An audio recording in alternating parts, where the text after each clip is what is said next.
They weren't sure about me. And they said, well, if you are who you say you are and you are healed, then you ought to go to the temple and make yourself known to the priest and tell them about this miracle and that you have been healed. I said, okay. So I walked down into the temple. And then what happened freaked me out. I walked through the door and the silence was deafening. People's mouths were wide open, looking at me. One man entered the silence and said, "You don't belong here, blind man." Another man said, "What are you doing here?" And I told them the same story that I told the other people. They were of the opinion that this man named Jesus must be a sinner, that he isn't of God. And I couldn't believe that these men were belittling the miracle that had just taken place in my life. They said that he must be a sinner because he healed on the Sabbath. That don't seem like no kind of sinner to me.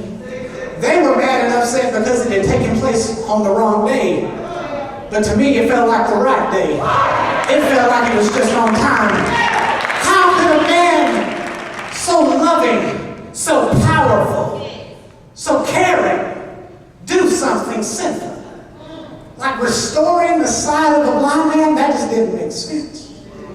I was ordered to stay there and do not move. And then, after some time had passed, my parents were then led into the temple. And I saw my mother and my father for the first time.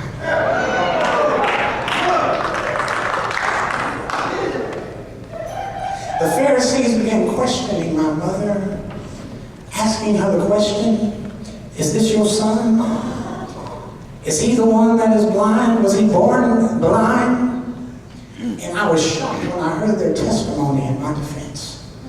They acted like they didn't know what happened. Maybe they did, maybe they didn't. But they only testified that I was once blind, and they left me to fend for myself. They wouldn't admit it, but the truth of the matter was they knew to be afraid of being put out of the temple if anyone said the word Christ. Temple worship meant a great deal to my people, as it does to you. You are here on a Sunday morning. I didn't really blame them too much, but it was too much for me to stomach. I've had enough. I had it up to here, and I let my feelings be known. I blurted out to anyone that would listen to me. If he was not of God, he couldn't do a miracle. The high priest ordered the guards to remove me from his presence, and I felt like a man without a country. Could you imagine what I felt like on that day? Here I was, a man whose whole life turned around for the better in one day. And everyone I knew either denied me, my miracle, or my testimony. I didn't have any friends.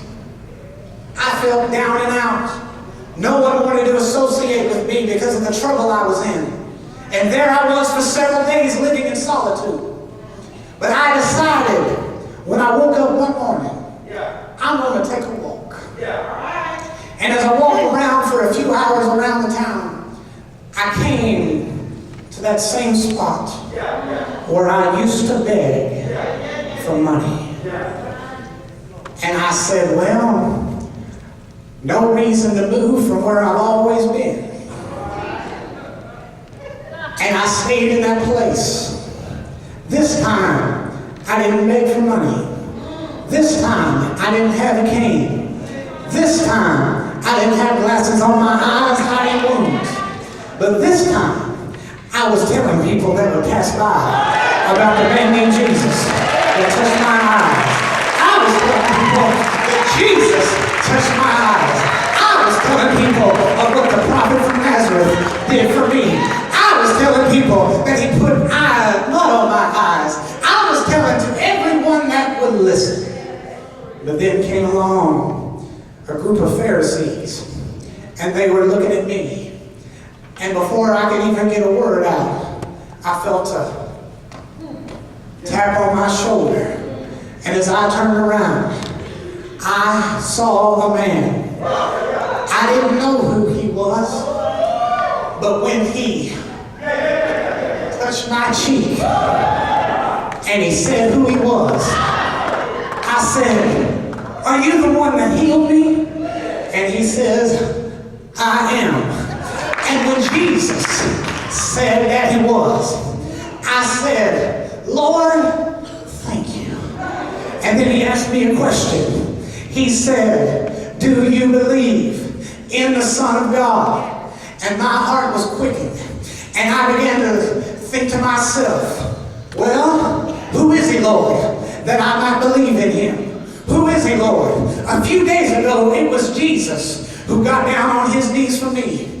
It was Jesus who got down on his knees to bring sight to a blind man. It was Jesus who lowered himself down to the ground to open my eyes.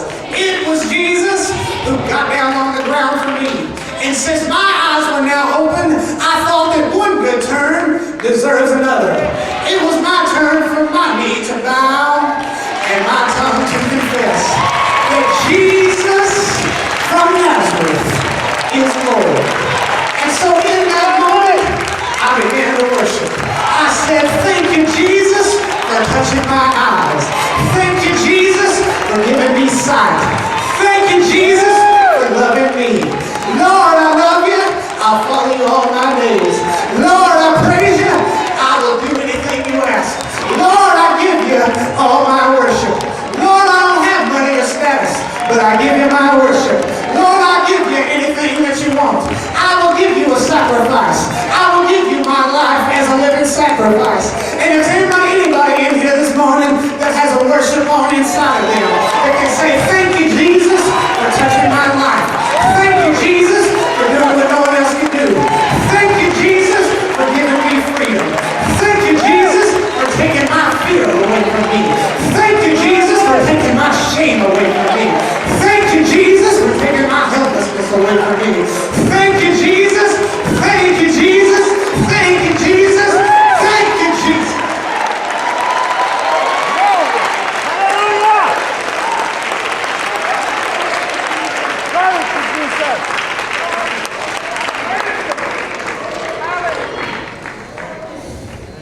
When I was blind, I had to memorize things in my life. I had to memorize things just so I could get by, get around.